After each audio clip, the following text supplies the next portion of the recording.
And today we're going to learn about the Oyo Empire. Can I hear you say it? Oyo Empire. Very, you can see that they're an empire of warriors. Can you see all that fighting going on? Fighting is sort of good. Fighting is how empires establish themselves, because they always have to defend against invaders that also want to come and take over and conquer them. As we usually do, we've got introduction, objectives, a general history, then timeline, then a quiz to see if you're paying attention. And we're going to conclude. And then that's the end. Introduction. So as we can see on the map, the region in red shows the extent of the Oyo Empire, and it extended into parts of what we know today as northern Nigeria and the mid-central Nigeria, so Nupe and Borgu, and also it extended to countries that are now outside Nigeria like Dahomey. So it was a very, very, very extensive empire.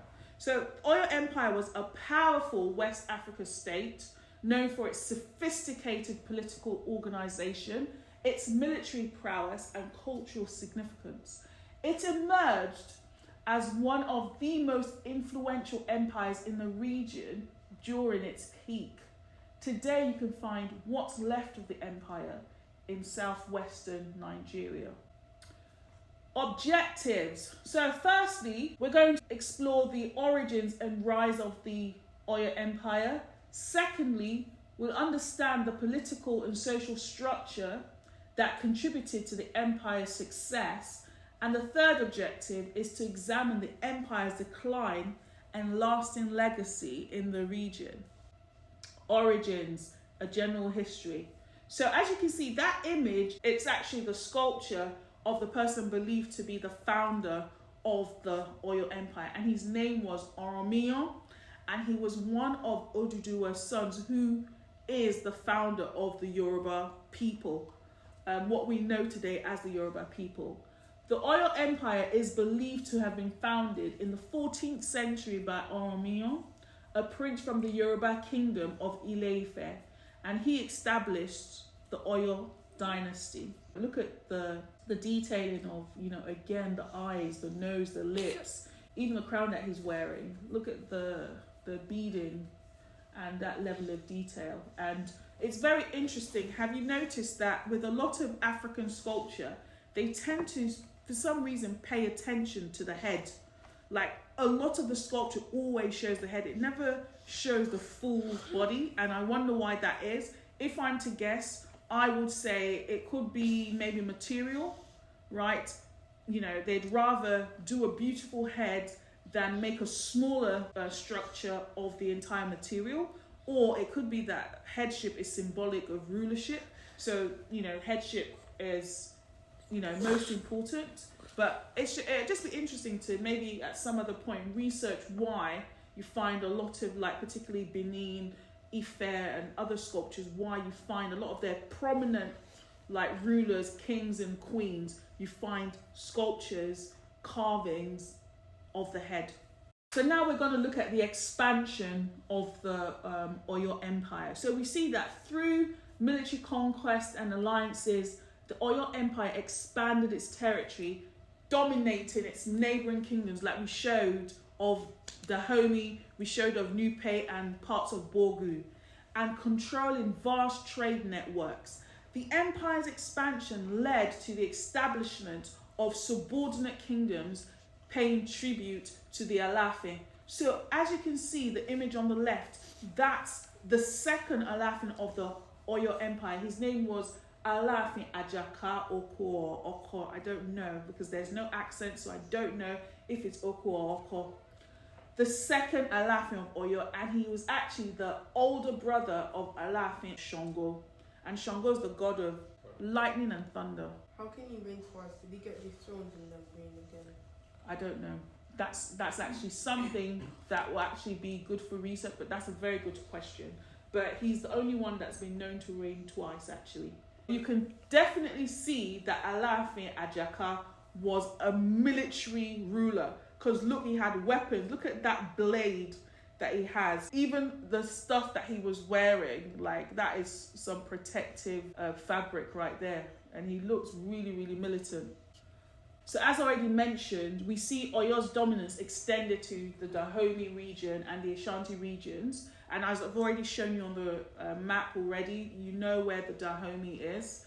And you could see that Oyo's dominance extended to these regions and influenced its neighbouring societies. So as you see the images on the left, above you can see that that's Ashanti, and below is a picture of Dahomey. And what's even interesting about Dahomey is their warriors were actually women, and these women were fierce. You did not want to mess with them. They were like very, very, like their prowess was, you know, second to none. They were fearless, and they were in training for like months on end, you know, and they shaved their hair as well. So like they were proper militant, like, you know, they were like, yeah, they were really feared, and they helped in, you know, securing that region from, you know, invaders as well. So trade routes reached distant regions, contributing to cultural exchanges and the empire's economic growth. To be honest, a little bit disappointing was not being able to find, you know, a proper map showing the trade routes. And I do hope that over time people populate the internet with a really detailed map, because it's quite important just for history purposes. But anyway, this was the best that I could find. And as you can see, this is where the water is. So this will be the Atlantic Ocean. So you can see Lagos there, Badagry. And, you know, these are, you can again see Dahomey. And this was basically the reach of the Oyo Empire. And there's Borgu, and there's parts of Nupe as well that it extended to. Trade routes would primarily be anything that leads them to the coast. So that's primarily how they would have, you know, traded with Europeans, as we see later on through the slides. Now, you can't see that picture very clearly, but it's actually a female Alafin. So basically, Alafin actually means ruler in the Oyo Empire. The Alafin was the primary ruler. And the image shows a female ruler. Her name was Alafin Ajiun Orompoto, and she was the only female ruler of the Oyo Empire. Sorry I butchered that word, but again, there's no accent, so it'll be tricky to know what the exact pronunciation is. So the empire was governed by an elaborate political system with a paramount ruler, that's the Alafin, at its head, supported by powerful chiefs and councils responsible for administration and governance. So the Alafin was the revered, you know, figure, the revered leader, and the Alafin was regarded as the divine ruler and the head of state. So quite a powerful position the Alafin held. Yeah, Alafin. Yeah. So in terms of the Yoruba or the Oyo Empire's political structure, you had the Oyo Mesi and the Yoruba Ogboni, and they were influential councils responsible for advising the Alafin and overseeing religious and judicial matters. So though that picture is not very, very clear, but that would typically be the makeup of this part of the political structure of the Oyo Empire. So here is a very good hierarchy of the political structure. So the empire's political structure maintained a balance between centralized authority and autonomy of regional leaders. So this was what it looked like prior to the invasion of the Europeans, right? Prior to colonialism. So you had the Alafin that was at the top, right? And he was the supreme king. Then his child was known as the Aremo, and that's the prince. Then beneath that, you had the Basharon Oyo Mesi, and he was the head of the Oyo Mesi, like, and they were, they numbered 7, so 7 hereditary kingmakers. So these people were also part of the team that advised the king. Below the Basharon Oyo Mesi, you had the Otun Efa, Osi Efa, and Ono Efa. And the Osi Efa was the Abobaku, and the Otun Efa was the chief priest. Then below them you had the Baale, who was the governor or the village head. Then below that you had the Ogboni, which was a religious cult. And then below that you had the Are Ono Kakanfo, who was the head of the army, right? And this person was like what you would regard as the general when you're talking military terms today. So this will be the top general, the highest level that you can reach in the military. This was this guy. And these guys were fearless. There's only one of them. And they were fearless, they were bold, they were brave.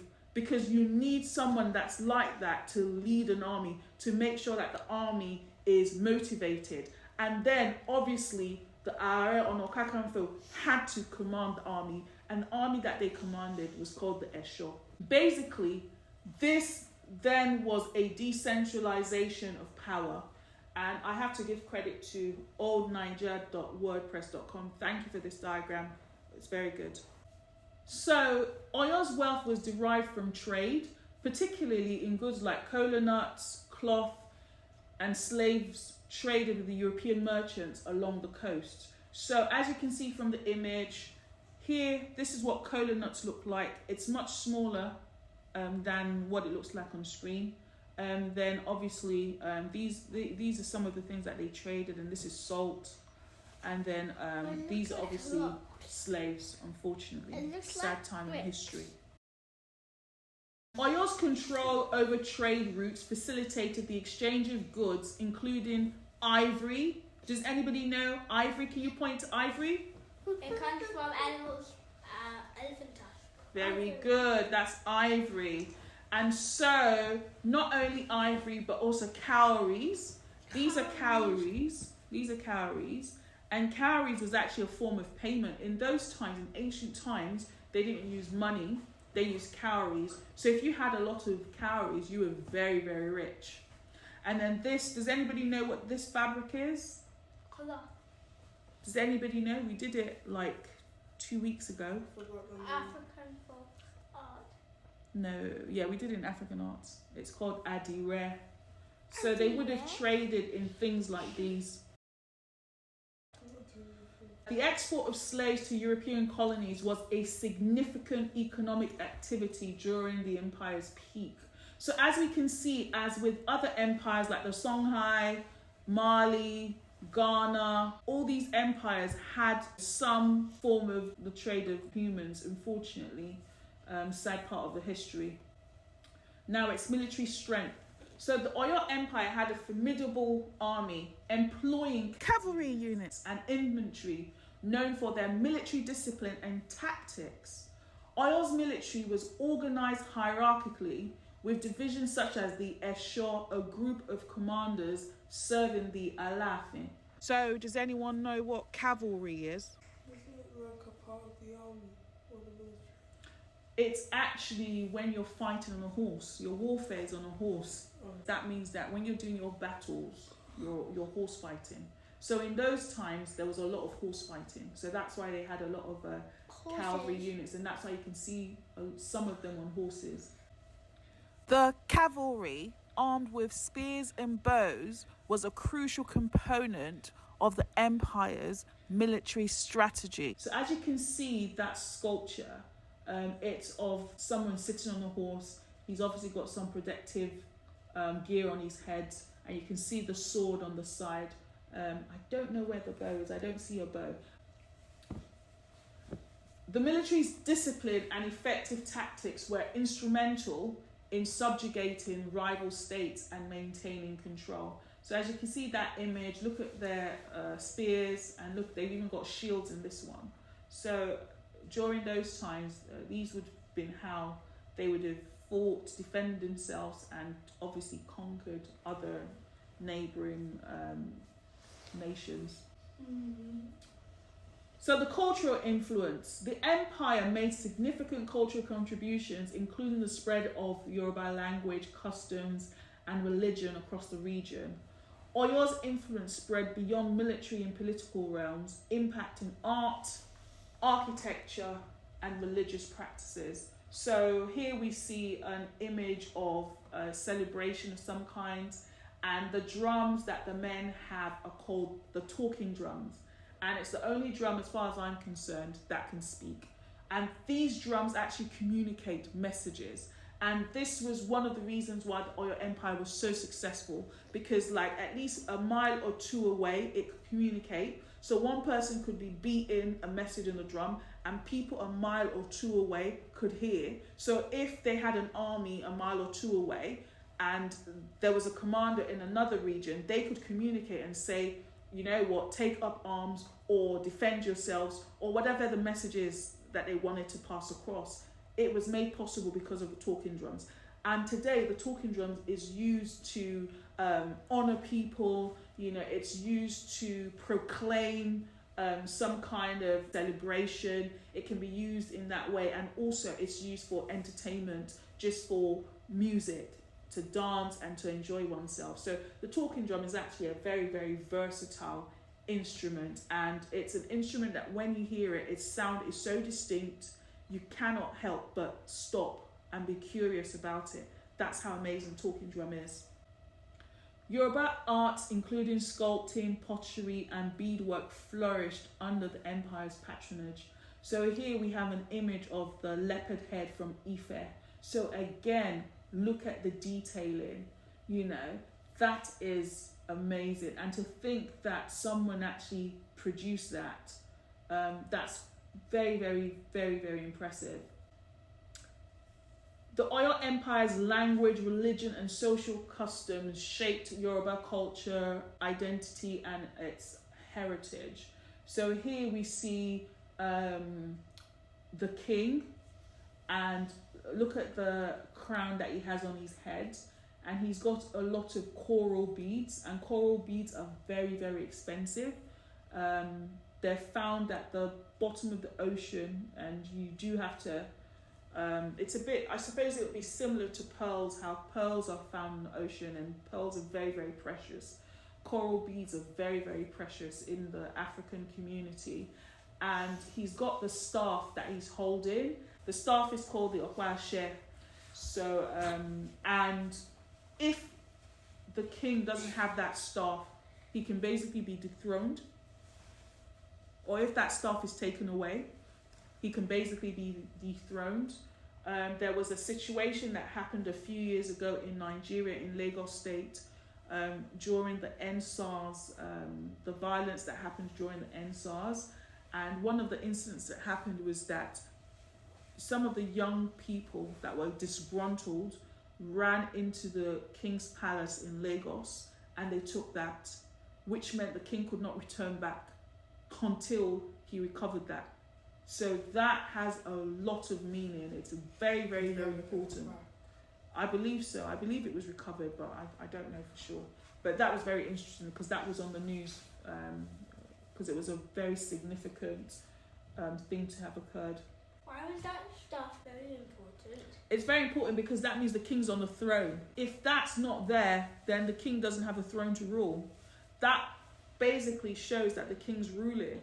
Only the king has it. It's called a pashe, meaning the staff of authority. Mummy, what's this? It's a horsewhip. It's just one of those things that they use ceremonially, and it's just, again, a symbol of leadership.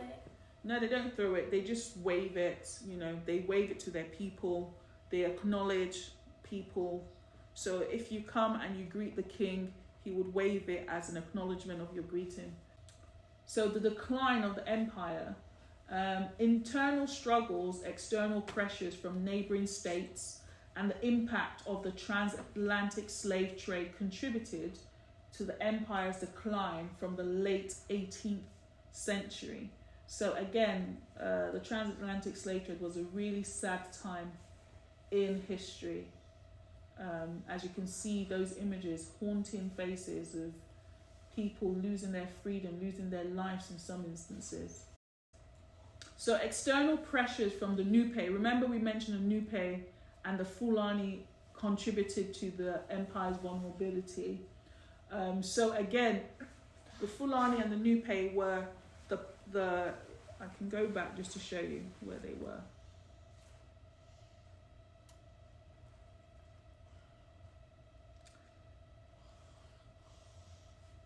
Let's go to the other one, it's more colourful. Let's see, where is it? There we go. Right, so here the Nupe and parts of the Borgu, right? But you can see that the Borgu, which has, you know, Fulani, it's quite a big region, and the Nupe as well, they're quite big regions. So it meant that the Oyo Empire was always under threat, right, from the rest of Nupe and from the rest of Borgu. And eventually, as we see, over time, they succumb. They can't hold off their neighbours for much longer. So we see that over time, unfortunately, they succumb to the Nupe and the Fulani that were on their outskirts. The transatlantic slave trade disrupted social structures and economic stability within the empire. So does anybody know why slavery caused such a huge problem for a lot of African countries? Yes. They were having decreasing populations. Yeah, decreasing population, yeah. What else? They didn't have a lot of people working and they wasn't before. Not necessarily. So basically, you can imagine that there would have been mothers, there would have been children, there would have been fathers, there would have been brothers. So imagine some families will be losing a brother, some families a sister, some families a mother, some family maybe both parents, some family maybe all their children. So can you imagine people now having to deal with that kind of trauma in their lives? So there would have been a lot of confusion, there would have been a lot of agony, there would have been a lot of pain. And when you have that, how are you able to move forward as a nation? How are you able to move forward as an empire? It's going to be very difficult. So you would find that in as much as the empire was benefiting financially from the slave trade, it also had much more devastating impacts because it also aided in the decline of the empire. Then the collapse. By the early 19th century, the Oyo Empire disintegrated into smaller kingdoms due to internal conflicts and external invasions. Internal conflicts and prolonged civil wars weakened the empire's unity and centralized rule. What are civil wars? Was inside the country. So that means there was a lot of infighting within the empire. And obviously, a house divided against itself cannot stand. So also that means that they were bound to fall, they were bound to get disintegrated, they were bound to collapse because there was just a lot of infighting going on. So did the house split into two? It split into more than two. So a lot more smaller nations were now made up of Oyo Empire. Why did the house split into more than two? Because if you're fighting with your brother, you're not going to want to live with them, right? If you're fighting, everybody's going to want to do their own thing. So this group is fighting that group. It means that, okay, I don't believe what you believe. This is how I feel we should do it. Okay, we can't agree. You go your way. I'm going to go my way. That's what happens when you don't work in agreement, when you don't collaborate. That's what happens. Then everybody does their own thing and you become divided and you get smaller. And when you're smaller, you're more prone, more susceptible to attacks from outside. The disintegration of the empire resulted in the emergence of smaller Yoruba kingdoms and city-states. So as you can see the diagram, so the former Oyo Empire was much more extensive than the graph that's showing, but now look at the empire in what's left of the empire in modern day Nigeria, and you can see that it's been fragmented, it's been split. So the words in capital are all the states, and all the states have their own little towns, villages that exist within them. So you've got like Oyo, you've got Iseyin, you've got Ogbomoso, Ibadan, then Ogun, you've got Abeokuta, Lagos, you've got Ikeja, Ikorodu. So you could see that it's all been fragmented. So that's what's left of what used to be the empire today. And also, the collapse also meant that European powers could then increase their influence in the region. So once upon a time, the Europeans that you traded with, you've now become prey to them. So once you were trading with them on equal terms, but now you've exposed yourself, you're now vulnerable, now you become prey. Legacy. So despite its decline, the Oyo Empire's legacy continued through the survival of Yoruba cultural practices, language and traditions in Nigeria and the diaspora. So you see, generally Yorubas are known to be happy people. They love partying, they love celebration, so they look for reasons to just have a party. The survival of Yoruba traditions in Nigeria and the diaspora attests to the lasting impact of the Oyo Empire. So who knows what that tradition is over there? Who can tell me what's going on over there? Oh, Yes. they're greeting. Very good. They're greeting an older person. So as you see, the girl kneels down and the boy prostrates, just like we taught you guys to do. Remember? Fun fact. Abeokuta is the only city in Africa with its name in more than 2 countries. So you've got Abeokuta in Nigeria, you've got one in the Gambia, in Benin Republic, and even in Jamaica. Woohoo! That's amazing. The empire's legacy remains a source of pride and cultural identity among the Yoruba people. So here we have an image of a couple. That's a traditional Yoruba wedding. Look at their fabric. That's what we call ashoke. Ashoke is a stunning material, very elegant, very royal, very regal, and it comes in different colors. The men and the women complement each other. So the husband and wife, they've got to wear matching, and it's beautiful and it's stunning. And then the picture of the gentleman is the Oni of Ife. He's the newest Oni of Ife. Again, looking very regal, and he tends to wear only white. So whenever you see him, wherever he is, whatever garment he's got on has to be white. And the final picture of the group of women dressed similarly in beautiful, stunning, deeply hued colours is what you call Ojide Oba, which is a celebration of the king, and it happens in Ijebu land, I believe. Yoruba kingdoms such as Ibadan and Abeokuta preserved elements of Oyo's political structure. The Oyo Empire's legacy served as a reference point for Yoruba historical narratives and cultural practices. So that's the city of Ibadan, and for a very long time after independence and just before independence, Ibadan was actually the administrative center of the western region, which is the Yoruba part of Nigeria. So a lot of leadership took place there. Timeline. So 14th century, Oromiyan establishes the Oyo Empire. Between the 17th and 18th century, the empire reaches its zenith under Alaafin Abiodun and Alaafin Sango. So its zenith means its peak, means that was when it was the strongest, that was the height of its strength. Late 18th century, internal strife weakens the empire. So remember what I said, infighting, various groups fighting each other, trying to vie for power, weakened the empire. Early 19th century, Oyo disintegrates into smaller kingdoms. Oyo Empire is no more, and it's now been absorbed into the larger Nigeria as a state. Quiz! Question 1.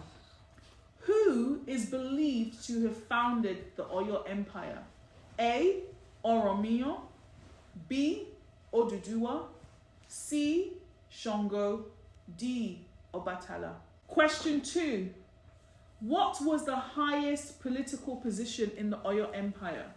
A. Oba, B. Emir, C. Alaafin, D. Sultan. Question 3. What contributed to the decline of the Oyo Empire? A. External invasions, B. Internal conflicts, C. Impact of slave trade and internal conflicts, D. Economic collapse. Question 4. During which time was the Oyo Empire at its strongest? A. 12th century, B. 15th century, C. 17th to 18th century, D. 20th century. Question 5. What cultural contributions did the Oyo Empire make? A. Spread of Yoruba language and customs. B. Introduced Islam. C. Established Portuguese colonies. D. Developed Swahili.